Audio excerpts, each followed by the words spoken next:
Hello friends, నేను మీ JD. Welcome to Bigg Boss live updates. లైవ్లో నిఖిల్ మలయాకల్ పరువు తీసేసింది యష్మి గౌడ. అంటే ఆయన వక్ర బుద్ధిని బయట పెట్టింది. ఆయన ఎలాంటోడు, ఎలా ఆలోచిస్తాడు అనేది.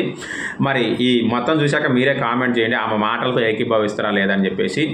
మోస్ట్లీ లైవ్లో 2:45 నుంచి 3 మధ్యన ఇది జరిగింది. వాష్రూమ్ ఏరియాలో క్లీనింగ్ చేసేటప్పుడు ఫస్ట్ ప్రేరణ స్టార్ట్ అవుతుంది.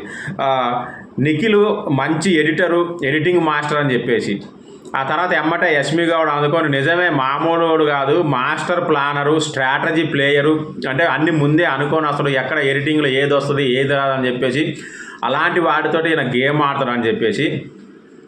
సో అప్పుడు నిఖిల్ ఏమంటే, ఏంది నన్ను ఇండైరెక్ట్గా అలా అంటున్నావా అంటే, లేదురా నాయన నేను డైరెక్ట్గానే అంటున్నాను, నువ్వు నిజంగానే మాస్టర్ ప్లానరు, స్ట్రాటజీ ప్లేయర్వి, నువ్వు మామూలుడు కాదని డైరెక్ట్గానే అంటున్నాను అన్నది. ఇంతకు మించి ఏం కావాలి? మరి నిజంగా యష్మి గౌడ అన్న మాటలతోటి మీరు ఏకీభవిస్తున్నారా? యష్మి గౌడ అన్నది కరెక్టా కాదా, లేదా నిఖిల్ గురించి ఇంకేమనుకుంటున్నారో కామెంట్ చేయండి.